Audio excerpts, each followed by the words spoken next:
السلام علیکم ورحمۃ اللہ وبرکاتہ۔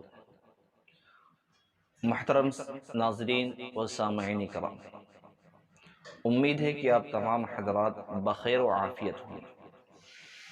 ناظرین کرام، میں آج آپ کے سامنے اور آپ کے ساتھ ایک ایسی چیز شیئر کرنے جا رہا ہوں جس کو آپ سنیں گے آپ کو بھی بہت زیادہ فائدہ ہوگا، اور یہ ایک ایسی چیز ہے جو مسلمان گھرانوں میں کیا غیر گھرانوں میں اور غیر مسلمانوں کے اندر، ان کے گھروں کے اندر بھی یہ چیزیں بہت زیادہ پائی جاتی ہے، لیکن ہمارے لیے سکون قرآن و حدیث کے اندر اللہ کے نبی علیہ الصلوۃ والتسلیم نے بتلایا ہے۔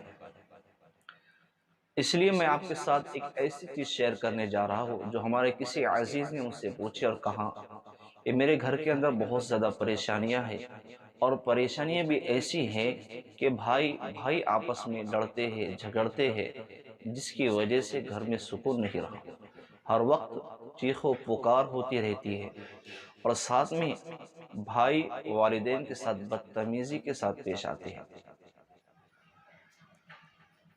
ساتھی کہنے لگے کہ میں اتنا زیادہ پریشان ہو گیا ہوں، مجھے ایسا محسوس ہو رہا ہے کہ میرے گھر کے اوپر یا ہم سب بھائیوں کے اوپر کسی نے بندش کر دی یا جادو وغیرہ کر دیا ہے۔ تو میں نے انہیں سب سے پہلے اس بات کو اچھی طریقے سے سمجھایا کہ ہمیں اپنے ذہن میں یہ بات اچھی طریقے سے ذہن نشین کر لینا چاہیے کہ دنیا راحت کی جگہ نہیں ہے، راحت کی جگہ تو اصل آخرت ہے۔ اس لیے جیسی بھی حالات ہو، صبر شکر کے ساتھ وقت گزارنا چاہیے۔ پریشانیوں کو دور کرنے کے لیے 5 وقت کی نمازوں کی پابندی کی جائے، صبح و شام معوذتین یعنی سورہ فلق اور سورہ ناس پڑھنے کو معمول بنایا جائے، اور تیسری چیز ہر فرض نماز کے بعد سورہ فاتحہ کو 7 مرتبہ پڑھا جائے، اور ساتھ میں اللہ رب العزت سے دعا بھی کی جائے کہ اے اللہ، جو ہمارے گھر کے اوپر حالات ہے اور جن حالات کے ہم اس وقت شکار ہے، اے اللہ ان حالات سے ہماری حفاظت فرما۔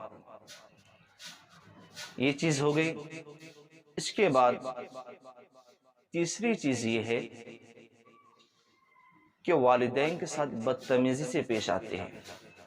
ہم کیا کہہ سکتے ہیں کہ ان والدین کے ساتھ بدتمیزی سے پیش آنے کی ہی وجہ سے اللہ رب العزت نے ہمارے گھر کا سکون، اور جو سکون تھا اللہ رب العزت نے اسی ختم کر دیا ہو۔ اس لیے کہ والدین کا جو حق ہے ہم اس حق کو ادا نہیں کر سکتے۔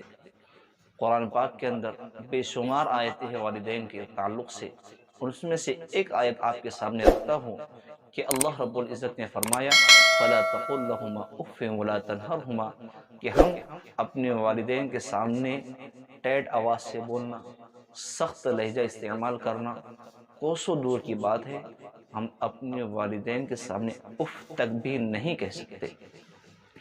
اس لیے ہمیں اس بات کی بھی فکر کرنا چاہیے کہ ہم اپنے والدین کا ادب احترام کریں، ان کی دعائیں بھی لیں۔ اس لیے دعا ہے کہ اللہ رب العزت ہمیں اپنے والدین کا ادب و احترام کرنے کی توفیق نصیب فرمائے۔